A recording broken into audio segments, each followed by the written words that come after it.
ons dit net so, dan bid ons saam. Hemelse Vader, baie dankie dat ons vanaand die voorreg het om saam te mag wees in U naam. Baie dankie dat daar 'n besondere teenwoordigheid van U self in ons midde is, omdat U ook deur U woord dit aan ons beloof, en omdat U 'n besondere belang het by U kinders en by U kudde en by U kerk op aarde. Here, dankie dat U mense red uit elke nasie, taal, volk en stam, en dat U vir Uself 'n kudde voorberei, wat eendag in U heerlikheid saam met U sal wees. Vader, baie dankie dat U alreeds voor Christus gesterf het vir ons daar in Jesaja sê, dat as Christus sy lewe offer, sal hy 'n nakroos sien. En dankie Vader dat U aan Christus hierdie geskenk gee van siele wat gered word, siele wat nuut gemaak word, en wat nou alreeds op aarde die voorreg het, om U die hemelse Vader, ons Vader te noem, en dan ook te vra dat U wil sal geskied, soos in die hemel, so ook op die aarde. Wat 'n voorreg om vanaand, Here, die naam te dra, kind van die lewende God. Ons weet, Here, ons het nie dit verdien nie, ons kon nie daarvoor werk nie.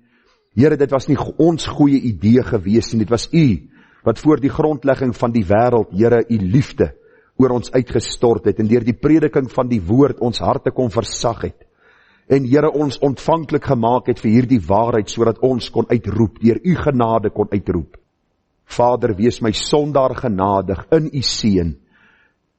En dit alles, Here, deur die lewendmakende Gees, wat in ons harte kom werk het.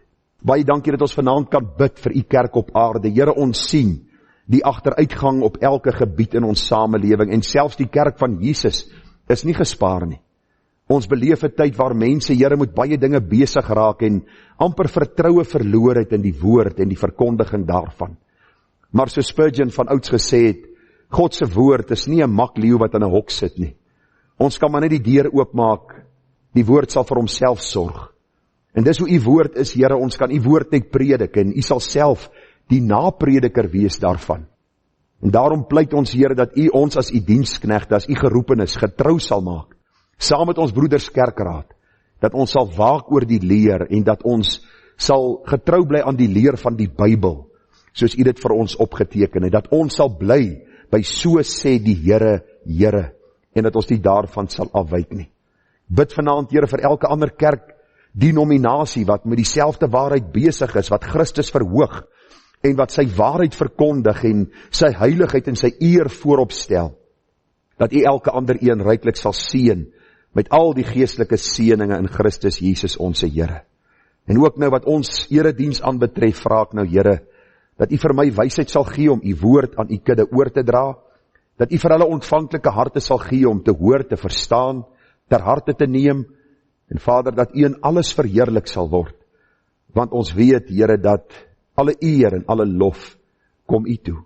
En ons bid hierdie dinge nie omdat ons maar net bid om dit deel van 'n erediens te maak nie, maar ons bid met verwagting, omdat ons weet U is die hoorder en die verhoorder van ons gebede. Amen. Nou ek vra jy om oop te maak by Psalm 8.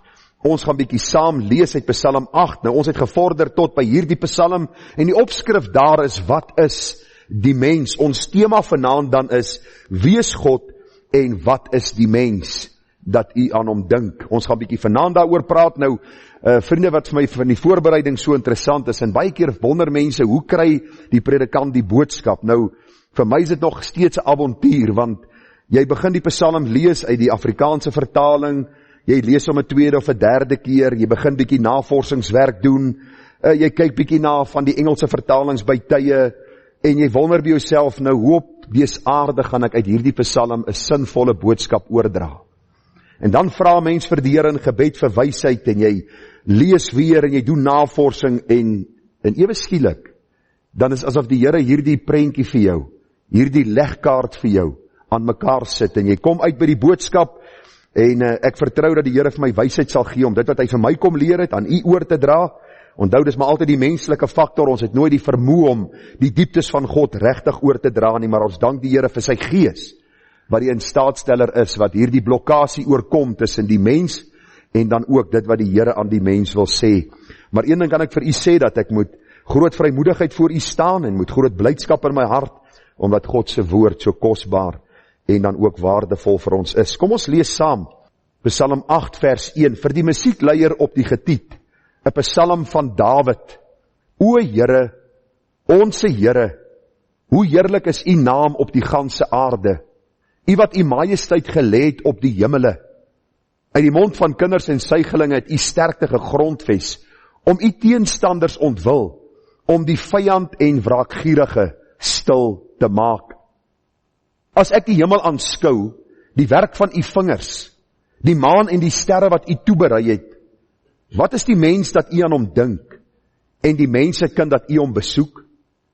U het hom 'n weinig minder gemaak as 'n goddelike wese en hom met eer en heerlikheid gekroon. U laat hom heers oor die werke van u hande. U het alles onder sy voete gestel, skape en beeste, die almal, en ook die diere van die veld, die voëls van die hemel en die visse van die see, wat trek deur die paaie van die see. O Here, onse Here, hoe heerlik is u naam op die ganse aarde.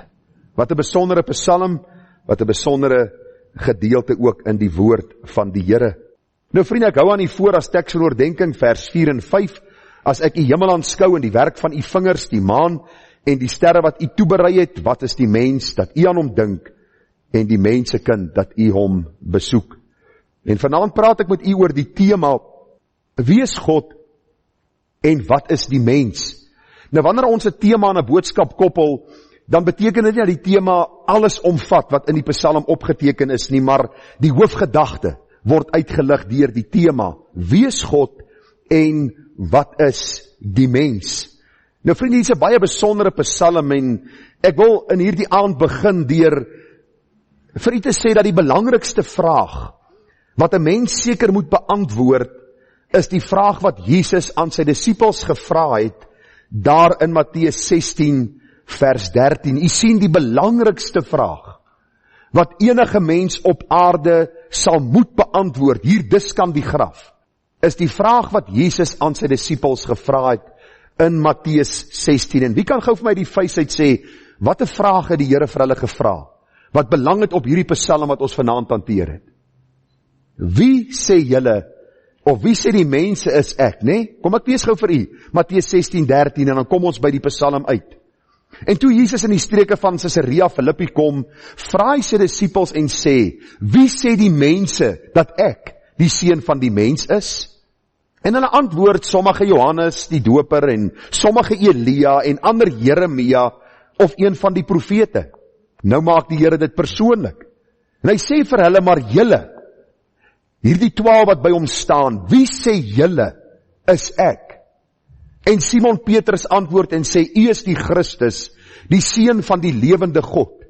Toe antwoord Jesus en sê vir hom, salig is jy Simon Bar-Jona, of Simon seun van Jona, want vlees en bloed het dit nie aan jou geopenbaar nie, maar my Vader wat in die hemele is. Nou vriende, alvorens ons nie by hierdie antwoord uitkom, wie die Here Jesus Christus werklik is nie, en ons nie met sekerheid kan getuig oor die identiteit van die Here Jesus Christus nie, dan is ons lewens leeg en op pad na 'n ewige, donker, duister ewigheid, sonder God en sonder hoop.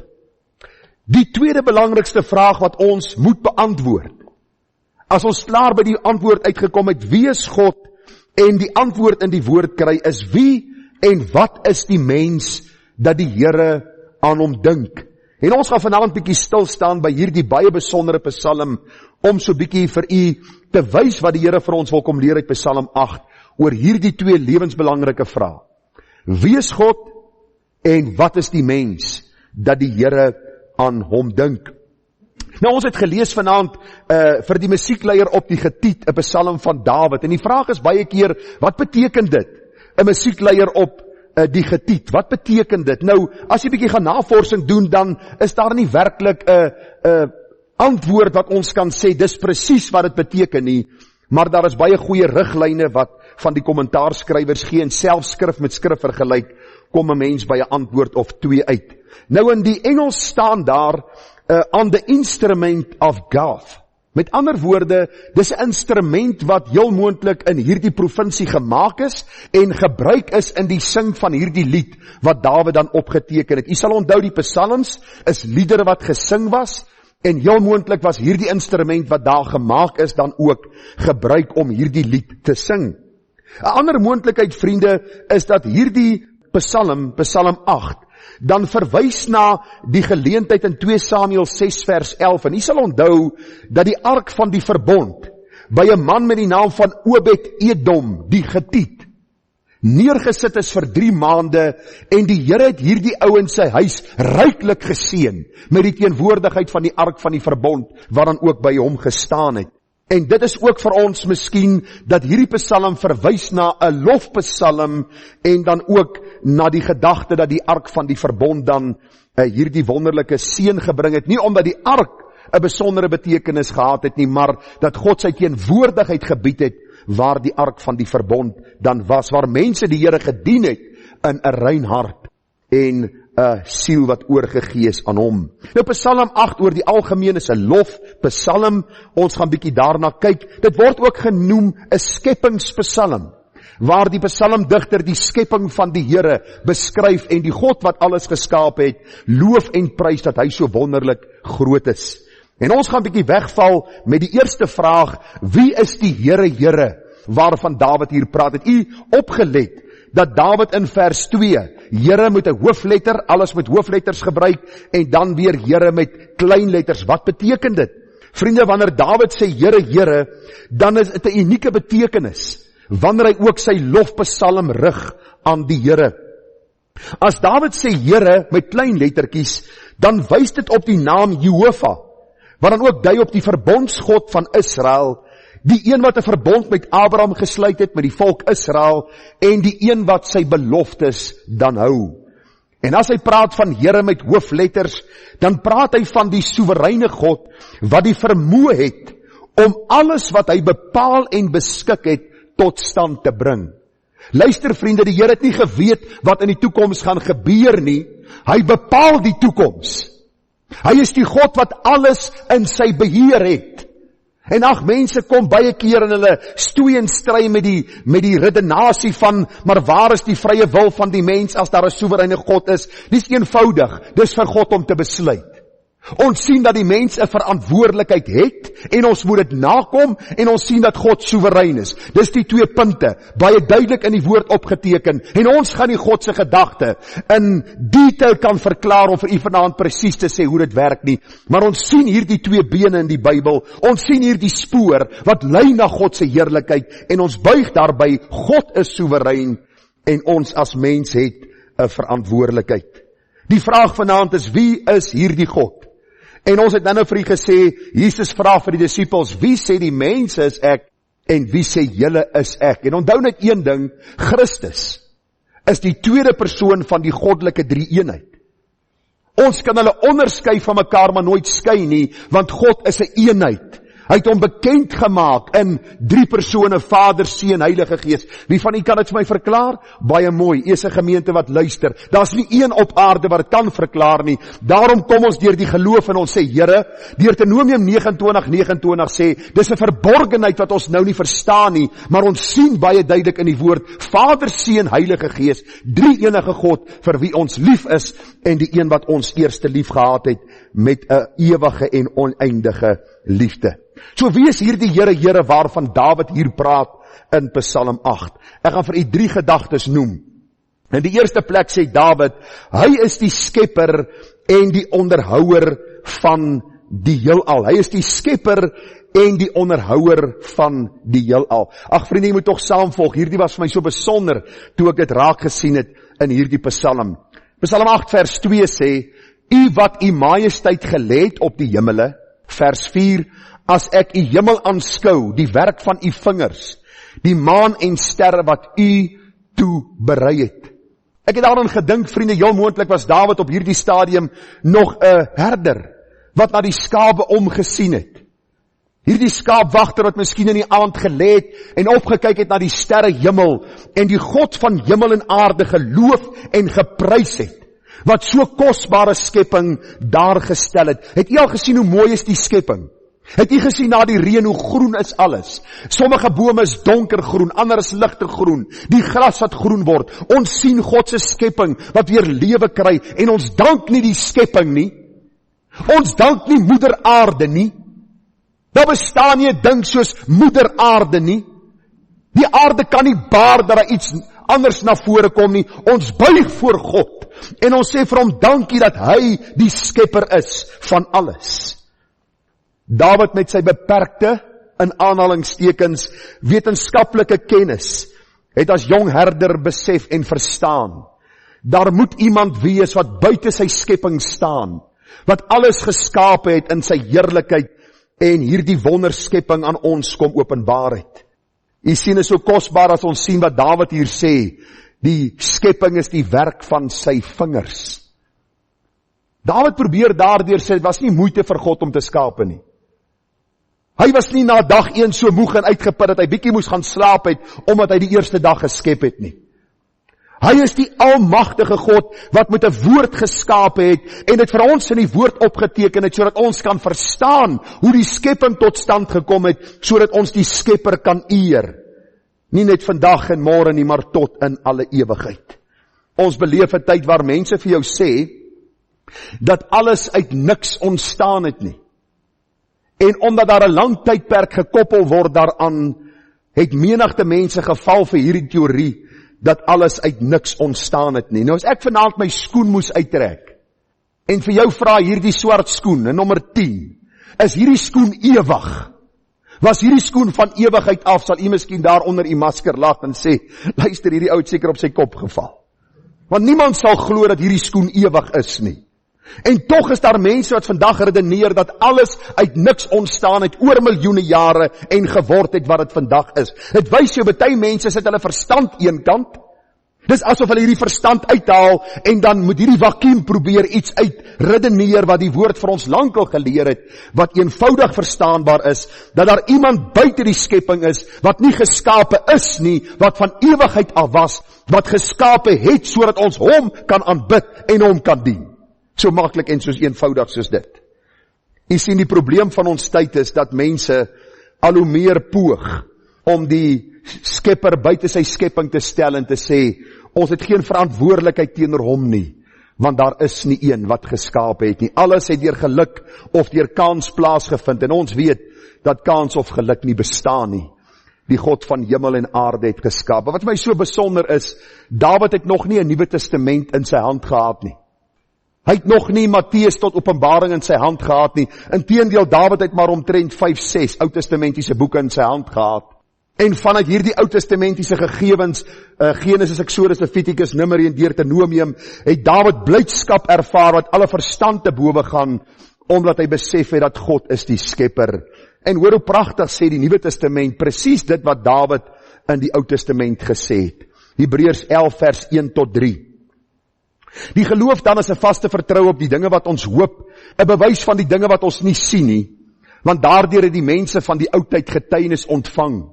Deur die geloof verstaan ons dat die wêreld deur die woord van God toeberei is, sodat die dinge wat gesien word nie ontstaan het uit sienlike dinge nie. Wat is geloof? Geloof is eenvoudig om te glo dit wat ons sien is geskape deur God, die God wat buite sy skepping staan, wat in sy skepping teenwoordig kom word het deur sy seun Jesus Christus, en wat vir ons kom leer het dat God die Vader geskaap het deur die Seun in die krag van die Heilige Gees, sodat ons hom kan verheerlik. Vriende, so laaste gedagte oor hierdie God wat die skepper is, wat Dawid besing in Psalm 8. As 'n mens die Nuwe Testament gaan lees, dan sien ons die apostel Paulus, die groot sendeling, wat getrek het oor daardie destydse wêreld om die evangelie te verkondig. Dan sien ons, daar was een vertrekpunt by elke boodskap gewees. As hy met die Jode geredeneer het, dan het hy vanuit die Ou Testament begin met die skepping. En dan redeneer hy met die Jode, dat hierdie God wat hulle geskape het, die God is van Abraham, Isak en Jakob. En dan sien ons wanneer hy by die heidene kom, en met die rou heidene wat die Bybel nie gehad het nie redeneer, dan kom hy elke keer weer uit waarby?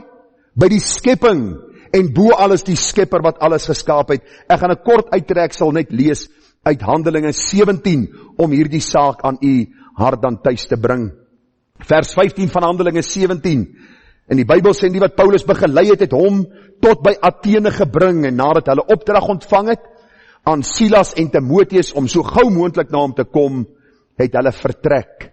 En terwyl Paulus in Athene vir hulle wag, het sy gees in hom opstandig geword, toe hy sien dat die stad vol afgodsbeelde is. Ek vra jou vanaand, raak jou siel nog soms opstandig, as jy sien waarmee ons land en sy mense en die wêreld hulle self besig hou? Raak jy nog opstandig wanneer jy hierdie drogbeelde sien, waarvoor hulle offers bring, en sê, jy is my God, iets wat die werk van mense hande is? Raak jy nog opstandig as jy sien, hoeveel Suid-Afrikaners, hulle dan in hierdie Oosterse godsdienste begewe en die God van hemel en aarde verruil vir gode wat deur mense hande gemaak is? Raak jy nog opstandig in jou siel daaroor? En doen jy iets omtrent dit? Wat het Paulus gedoen? Hy begin met hierdie mense redeneer, nou sê vers 19, en hulle het hom geneem en op die Areopagus gebring en gesê, kan ons verneem van hierdie nuwe leer wat u verkondig? So hulle wil weet wat Paulus nou preek en sê van hierdie God en hierdie onbekende God waarvan gepraat word in Handelinge 17. Vers 20, want u bring sekere vreemde dinge in ons ore, ons wil dan weet wat dit tog kan wees. Vers 21, nou het al die Atheners en die uitlanders wat by hulle gewoon het, vir niks anders tyd gehad as om iets niets te sê en te hoor nie. Nou vriende, u moet nou u gedagtes nou by mekaar vat. En ons sien hierdie amfitheater, ons sien hierdie plek, hier staan nou Paulus, nou hy was nie 'n groot fris Goliat nie, as ons die prentjie sien van Paulus, was hy maar 'n tingerige maar oukie, maar hoor hy uit die hart van 'n leeu gehad. En hier bring hulle hom en hulle sê, Paulus, kom, ons wil hoor wat jy te sê het oor hierdie nuwe God, waarvan ons dan 'n beeld opgerig het. Eindelik het hulle net so 'n halwe platform gehad, met 'n opskrif aan die onbekende God. Daar was geen beeld of iets nie, net die opskrif aan die onbekende God. Hoor begin Paulus moet hulle praat. Paulus gaan toe in die middel van die Areopagus staan en sê, Atheners, ek sien dat julle in elke opsig baie godsdienstig is. Want terwyl ek rondgegaan en julle heiligdom aanskou het ek ook 'n altaar gevind waarop geskrywe is aan 'n onbekende God. Hom dan wat julle vereer sonder om hom te ken, verkondig ek aan julle. Hoor hoe begin hy die evangelie aan rou heidene verkondig. Dis vir my en vir jou 'n goeie voorbeeld wanneer ons die evangelie verkondig. Hy sê, die God wat die wêreld gemaak het en alles wat daarin is, hy wat Here van hemel en aarde is, woon nie in tempels met hande gemaak nie. Ook word hy nie deur mense hande gedien asof hy aan iets behoefte het nie, omdat hy self aan almal lewe en asem en alles gee. Waarom sê Paulus dit? Want u sien die gode wat mense maak. Die priesters kom in die môre, daai ou groot Boeddha beeld, hy word nie vetter nie, hy word nie maarder nie. Hoekom nie? Want hy's 'n beeld. Hy's nie 'n God nie. Elke môre kom en hulle sit daar 'n vrag kos oor hom neer, en vanaand kom die priester en hy vat die vrag kos weg. Want die beeld kan nie eet nie, hy kan nie drink nie, hy kan nie praat nie, hy kan nie redeneer nie. Paulus sê, die God wie ons dien, is 'n God wat nie afhanklik is van mense om te oorleef nie. Hy gee lewe aan almal en alles. Dis die God wie ons dien. En nou gaan hy verder. En hy het uit een bloed al die nasies van die mensdom gemaak, een bloed Adam en Eva, om oor die hele aarde te woon, terwyl hy vooraf bepaalde tye en grense van hulle woonplek vasgestel het. Mense vra my gereeld oor die nuwe beweging, die Israel visie wat sê, dat die geslag van Kain was die duiwelse geslag. Ag vriende, ek dink dis duiwelse mense wat dit sê. Dat die duiwel met Eva gemeenskap gehad het en hierdie bose geslag voortgebring het, wys hoe die boos ons Suid-Afrikaners kan word, wanneer ons God se woord een kant skuif. Wanneer ons poog om iets uit te redeneer, omdat ons rasisme in ons hart koester, omdat ons 'n ander kleurige nie van hou nie. Luister, die Here het geskape, en ons weet nie of Adam en Eva wit, geel, groen, rooi of swart was. Die Bybel sê dit nie. Die Here het hulle die stof van die aarde gemaak, so die stof van die aarde is 'n rooierige kleur. So ons weet nie hoe hulle gelyk het nie. Al wat ons weet is, God het almal geskape. Adam en Eva, uit hulle die menslike geslag ontstaan, die groot vloed vind plaas, 8 mense word gespaar, uit daardie 8, Noag en sy familie, het die res van die wêreld dan ontstaan. Hoekom het die Here hulle geskape? Sodat hulle die Here kon soek, of hulle hom miskien kon aanraak en vind. al is hy nie ver van elkeen van ons nie, want in hom lewe ons, beweeg ons, en is ons, so sommige van julle digters ook gesê het, want ons is sy geslag. Het jy agtergekom die afgelope paar dae het gereën? Het gesien het net gereën oor die geredde se huis, het julle gesien? Al die goddelose se tuine is droog, gras is dood, blomme lê, nee. Dit het oor almal se huise gereën en God was goed vir almal, omdat elkeen lewe van God ontvang, al erken hulle dit vanaand nie. Al wil hulle hom nie dien vanaand, is hy nog steeds genadig en hy sê, uit hom en deur hom en tot hom is alle dinge. Daarom wanneer Dawid skryf, dan is hy 'n man wat wyser is as baie wetenskaplik is vandag, wat glo dat alles uit niks ontstaan het. Hy's 'n man wat geglo het, wat God in die woord opgeteken het in Genesis 1, in die begin het God die hemel en die aarde geskape. Wie het God geskape? Niemand nie. Hy was van ewigheid af. Want as God 'n skepping was, of die uitvindsel van iemand, dan was hy nie God nie. Hy was van ewigheid af. Hy het alles geskape wat ons sien. Jy glo dit vanaand of jy glo dit nie. En dit wat jy nie glo nie, sal jy eendag voor rekenskap gaan gee. Dit is so maklik en so eenvoudig soos dit. Die Bybel verklaar God as die ewige skepper en ons buig voor hom neer omdat ons klei is in die hand van die pottebakker. Net so ietsie interessants is dat baie wetenskaplikes vandag wegbeweeg van die evolusieteorie. Dat alles oor miljoene jare uit 'n eensellige organisme ontstaan het, want hulle sê, dit is een van die domste teorieë wat ooit uitgedink kon word. Maar tog het hulle op hierdie, verskoon die Afrikaans, bandwagon gespring. En hulle het alles geglo wat bose mense aan hulle opgedis het, sonder om hulle verstand te gebruik, om werklik te redeneer oor die saak. Ja, nie almal van hulle kom tot bekering nie, maar dank die Here vir daardie groot groep creationministry.com mense wat die skepping, wetenskaplik is wat die skepping en die jong aarde teorie uit die Bybel uit vir ons verdedig en vir ons wys, en ons kan glo dat God se woord is die waarheid. So die eerste vraag met die antwoord is, wie is God? Hy is die skepper. God het geskape deur sy seun Jesus in die krag van die Heilige Gees, en as skepper heers hy oor sy heelal. Nou, ek weet nie of het u opgewonde maak nie, maar my siel is in aanbidding wanneer ek dink oor hierdie skepper God. Nou, die tweede gedagte onder hierdie punt is, vriende, hy is ook die almagtige wat heers deur die geringe. Dit het vir my getref. Terwyl ek die Psalm gelees het dit u ook opgeval, toe ek hierdie woorde hoor, uit die mond van kinders en suigelinge het u sterkte gegrondvens, om u teestanders ontwil, om die vyande en wraakgierige stil te maak. Het jy ook gewonder, wat doen hierdie vers in hierdie Psalm? Want is amper of hierdie vers nie pas nie. Want hy besing die grootheid van God ewe skielik. Vers 3, uit die mond van kinders en suigelinge het u vir u sterkte gegrondves. Vriende, hierdie versie eenvoudig beteken, dat God deur die geringe kies, om die vername te beskaam.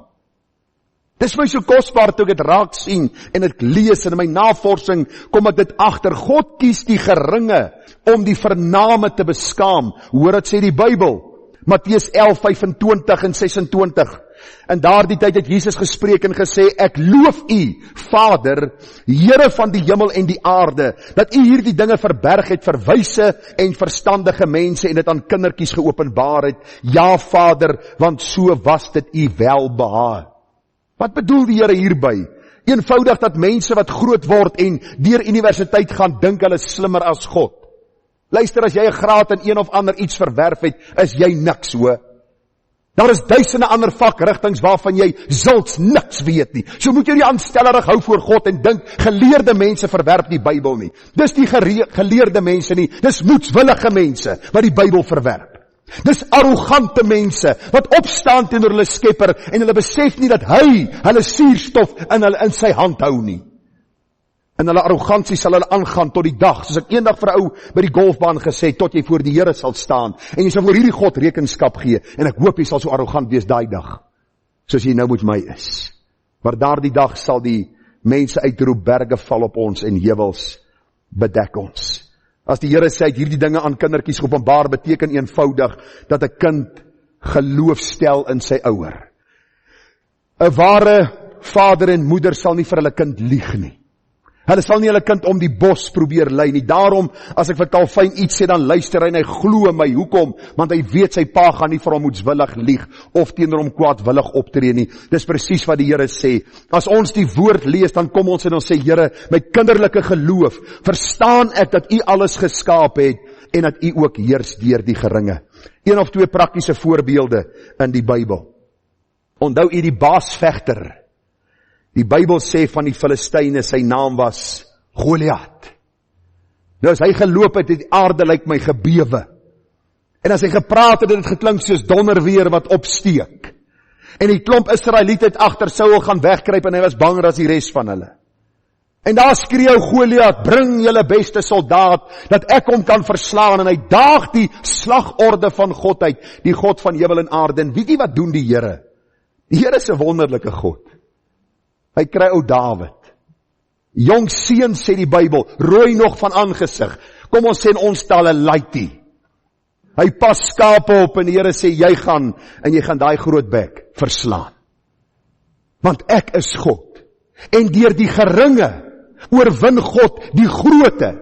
En Israel sien dat daar 'n God in die hemel is en hy regeer deur die geringe. Die vername Goliat word verslaan, hy word onthoof en die Here behaal 'n oorwinning vir sy naam en vir sy volk. En die mense besef en weet dat God is in beheer. Hy red nie noodwendig deur die groot weermag nie, maar deur die eenvoudige wat aan hom oorgegee is. Ek sê dikwels vir mense, ek dink baie keer dat eenvoudige mense in gemeentes sal groter loon ontvang as predikers, omdat hulle getrou aan die Here was, en hulle geringheid gestaan het en gesê het, ek gee nie om met wie ek praat nie, dit gaan vir my oor wat ek praat.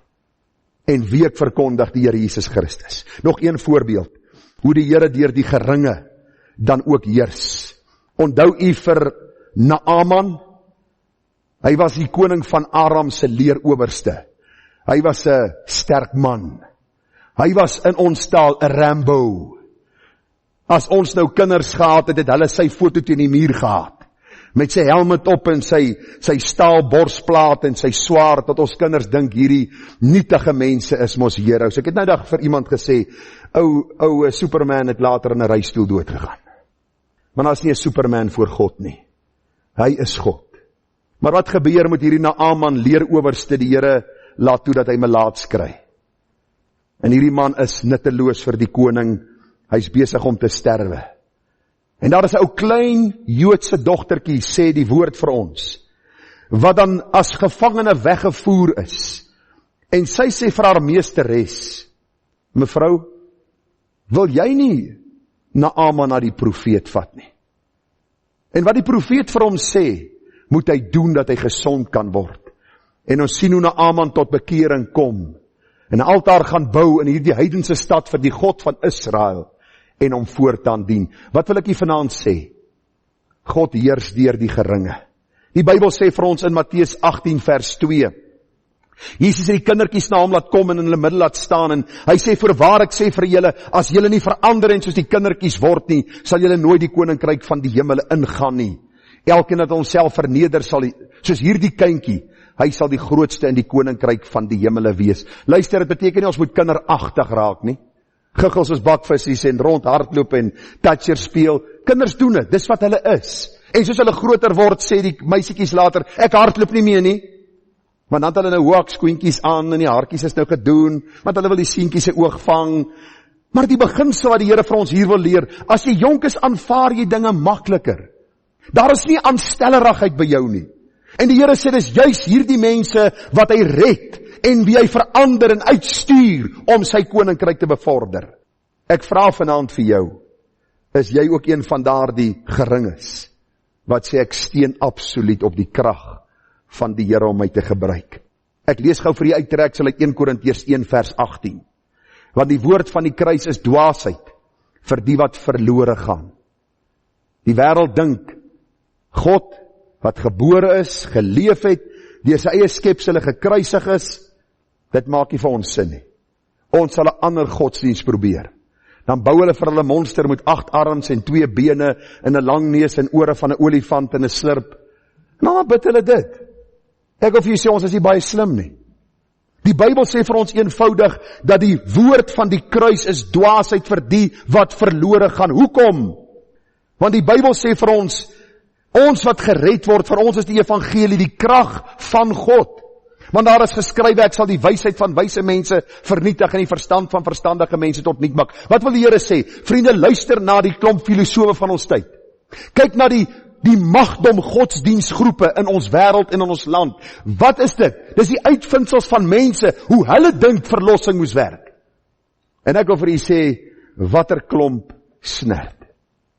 Die enigste boodskap wat sin maak, deur die geloof in die Christus van die Bybel is dat die evangelie is om vir ons te sê, ons is verlore, daar is een redder, sy naam is Christus, God wat mens kon word het, wat in ons plek gesterwe het, opgestaan het, om vir ons dan ook los te koop. Hy vra in vers 20, Paulus, hy sê, waar bly die wyse vraagteken? Waar bly die skrifgeleerde, mense wat die woord ondersoek, of kwansies ondersoek?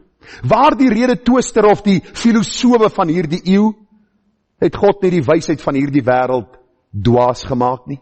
Want aangesien in die wysheid van God die wêreld deur die wysheid God nie geken het nie, het dit God behaag om deur die dwaasheid van die prediking die wat glo te red. Die Jode vra teken, die Grieke soek wysheid, maar ons verkondig Christus wat gekruisig is. 'n Struikelblok vir die Jode en dwaasheid vir die Grieke, maar vir die wat geroep is, Jode sowel as Grieke, Christus, die krag van God en die wysheid van God. Want wat dwaas is by God is wyser as die mense, en wat swak is by God is sterker as die mense. Want let op julle roeping, broeders, julle is nie baie wyse na die vlees nie baie magtiges nie baie edeles nie, maar wat dwaas is by die wêreld het God uitverkies om die wyse te beskaam. En wat swak is by die wêreld het God uitverkies om wat sterk is te beskaam. En wat onedel is by die wêreld en wat verag is, het God uitverkies.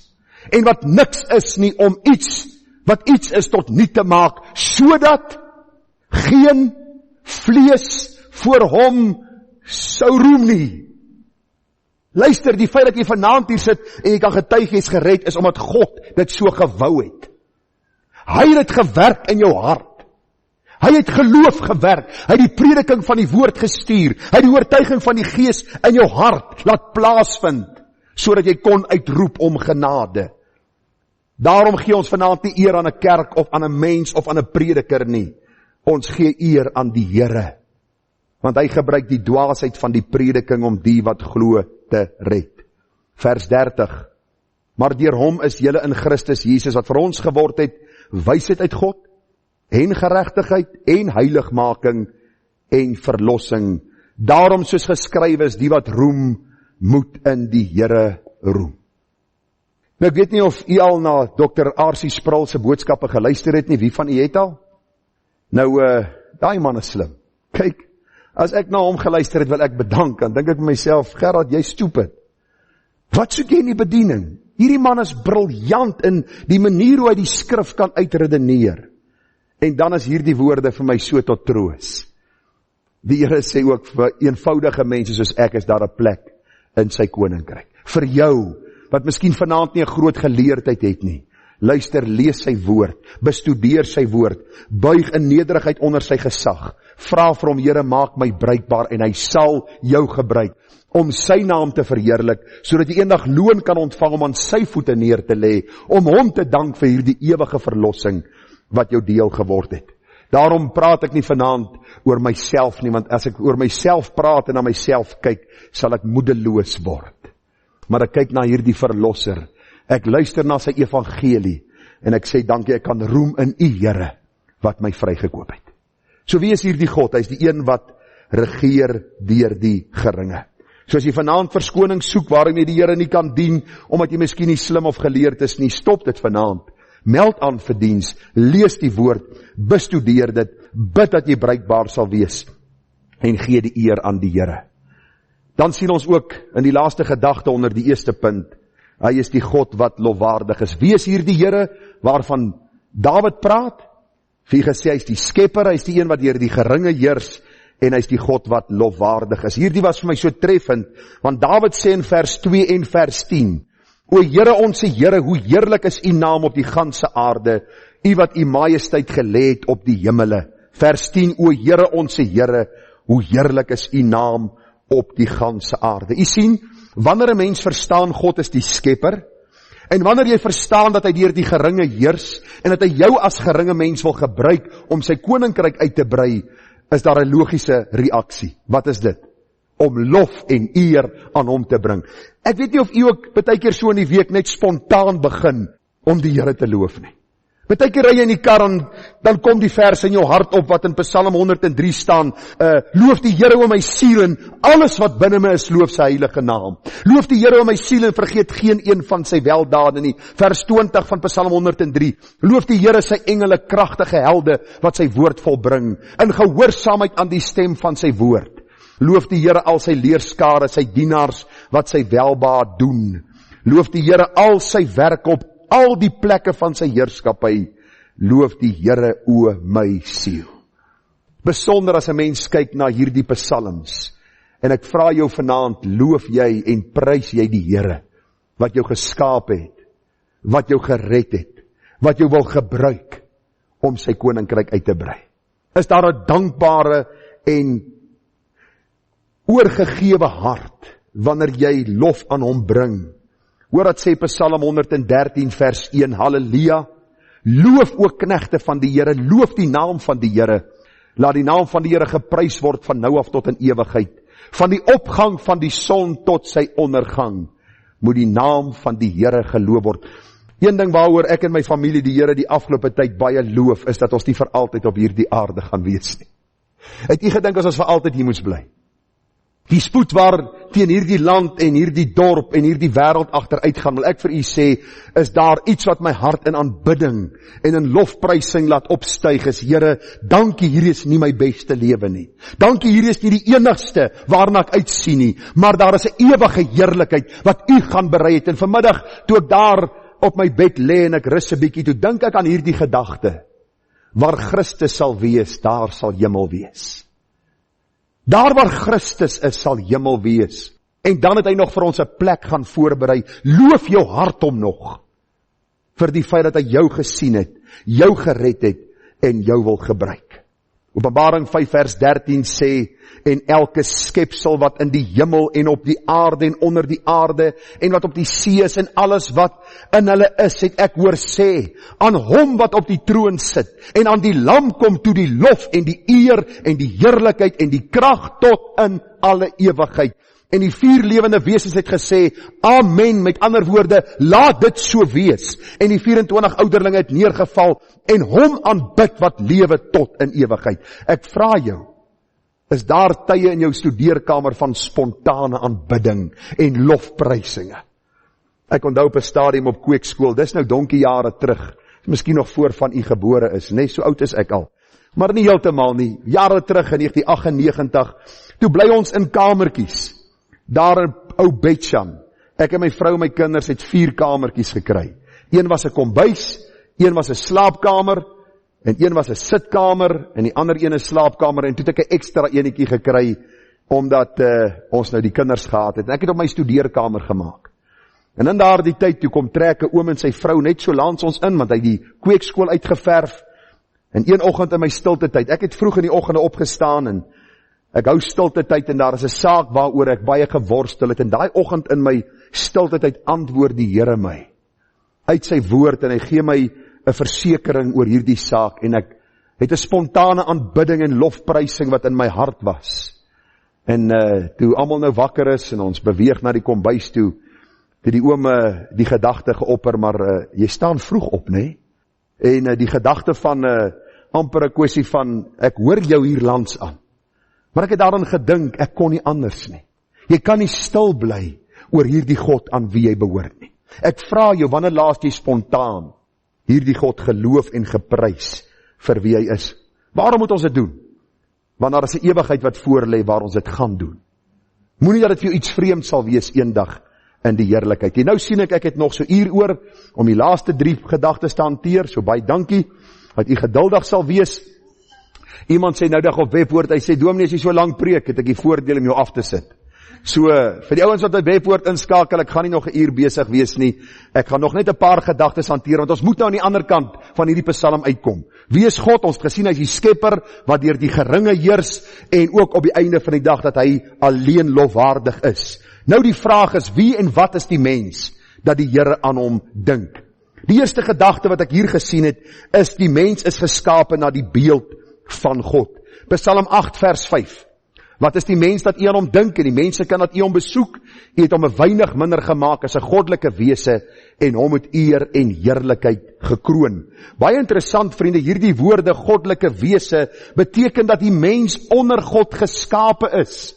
Met ander woorde, daar is 'n groot deel van God se heerlikheid wat ons deel geword het. Ons sal nooit God word nie. Jy sal nooit Jesus Christus word, soos die 5 teachers ons leer op televisie nie. Jy is 'n eenvoudige mens. Jy's 'n stuk klei in die hand van die pottebakker. Jy's 'n skepsel van die Skepper, maar die Bybel sê die Here het jou net onder hom geskape. Deel van hierdie koninkryk van God is hierdie mens wat aan die Here behoort.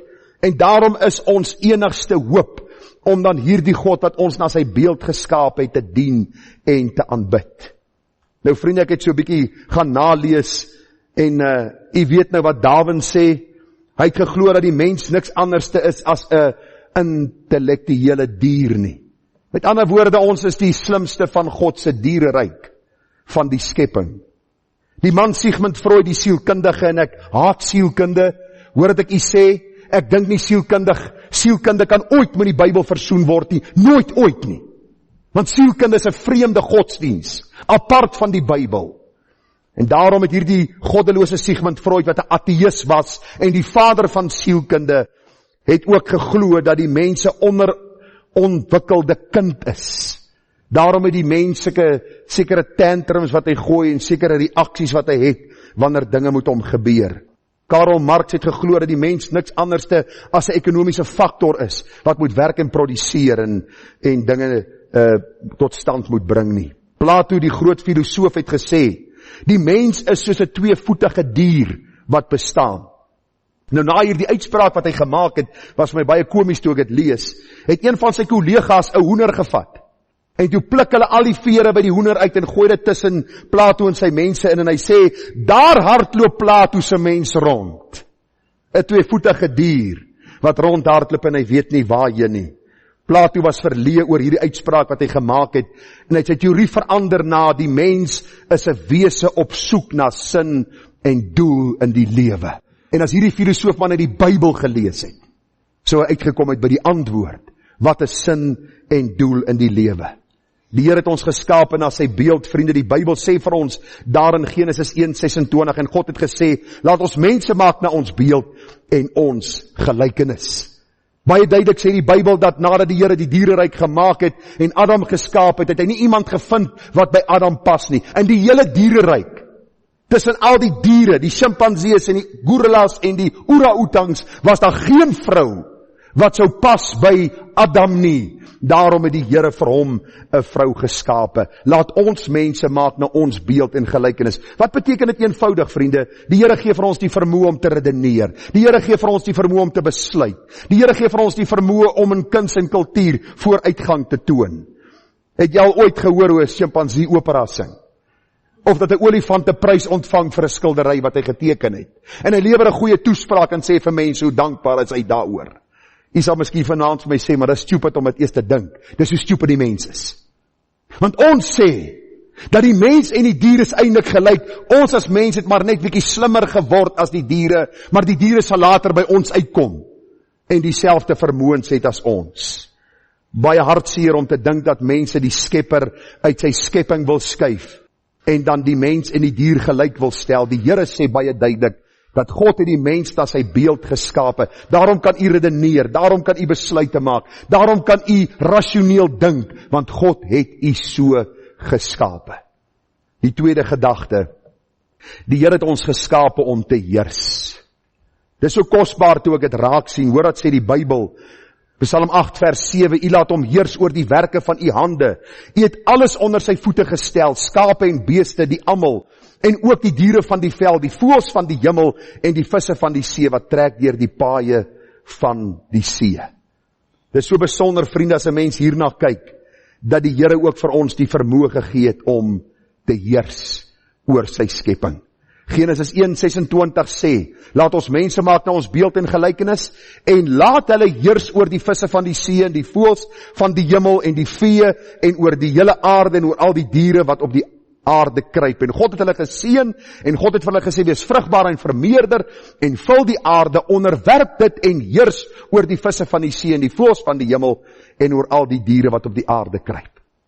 Sien u, God het ons na sy beeld geskape, hy het ons die vermoë gegee om te heers. Onthou u weet vir die diere name gegee?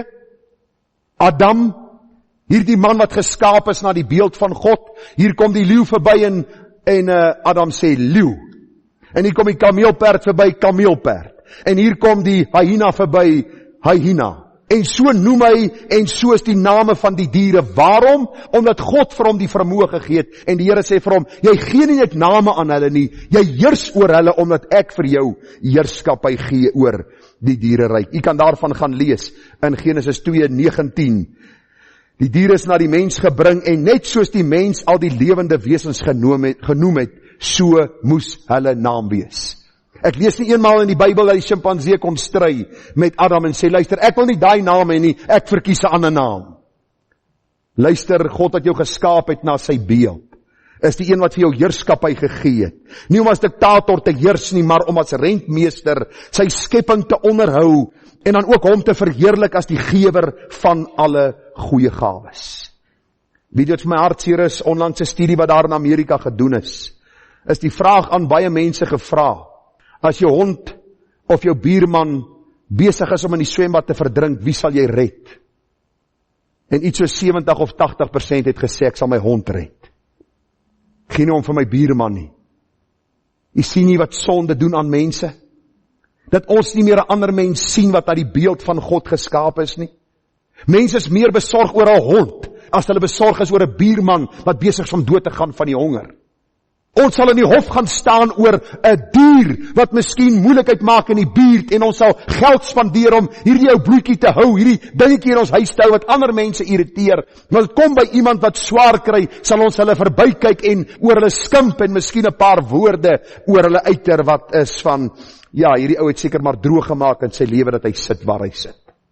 Luister, as ons heers oor God se skepping, beteken dit, ons is geskape na sy beeld, en met sy liefde, en met sy empatie, en met sy gesindheid moet ons heers. Ons moet sy skepping oppas. Ja, diere wat aan my toevertrou is, mense wat aan my toevertrou is, ons moet dit wat God aan ons toevertrou het, op 'n verantwoordelike wyse bestuur, en daaroor heers, en eer gee aan die Here, sodat hy ook eendag vir ons die mooi sou kan gee, as ons in sy ewigheid kom. Ek sluit af met die laaste gedagte. Wat is die mens dat God aan hom dink? Eenvoudig, vriende, die mens is niks sonder sy skepper nie. Ons is maar net dwalende en nuttelose mense as ons buite God se koninkryk staan vanaand. Ons werk vir 'n spys wat sal vergaan.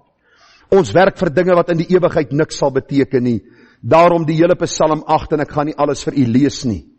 Psalm 8 vanaf vers 1 tot en met vers 10 word geskryf deur 'n man wat die sin en doel van die lewe ontdek het, die dag toe hy by die God van Abraham, Isak en Jakob uitgekom het. Hierdie man Dawid was 'n man wat ook op 'n stadium sy lewe aan die Here moes oorgee. Hy was ook 'n man wat op 'n stadium sy sonde voor die Here moes bely het. Maar hoe besonder as jy deur hierdie Psalm werk, dan sien jy dat Dawid sin en doel gekry het. Sin en doel in die lewe gevind het, toe hy die Skepper ontmoet het, waaraan ook sy redder en sy verlosser geword het. Ek wil u vanaand vra, kom ons som gou die deursnee mens op aarde se lewe op. Die deursnee mens word gebore, hy word groot in 'n huis, heel moontlik sonder die Here. Hy word gemotiveer en word aangemoedig om 'n goeie werk te kry, om geld te spaar, om 'n huis te bou en 'n kar te koop en 'n vakansieplek te kry. Hy word aangemoedig om 'n goeie pensioenfonds en 'n goeie mediese fonds te kry. En dan sterf hy. En ons dink dit was 'n suksesvolle lewe. Luister, die Bybel sê, dis 'n vermorste lewe. Ek gaan u so 'n bietjie uit die Heidelbergse Katekisme. Nou, u ken die Heidelbergse Katekisme, u wat uit ander gereformeerde kerke kom, weet daarvan, luister, die 3 formuliere van die enigheid, Heidelbergse Katekisme, Dordtse leerreëls, Nederlandse geloofsbelijdenis is van die beste leerstellings wat jy ooit kan lees, bestudeer of leer.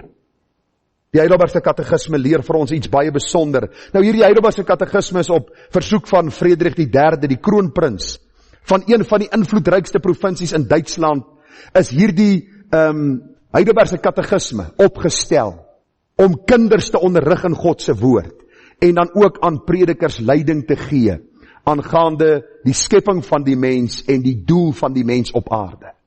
En ons laaste punt wat ons by stilstaan is, dat die mens is niks sonder sy skepper nie. En hoor hoe pragtig stel die Heidelbergse Katekisme dit. Die eerste vraag in die Heidelbergse Katekisme is, wat is jou enigste troos in lewe en in sterwe? Nie ek het 'n goeie pensioenfonds, ek het hard gewerk, ek het baie bymekaar gemaak nie. Luister, in die ewigheid stel niemand belang in hulle bankbalans nie.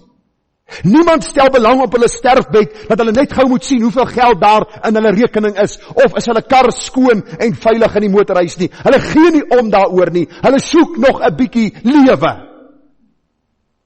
Die dwaasheid van die mens, ons dink, dat hierdie goed vir ons die lewe gee.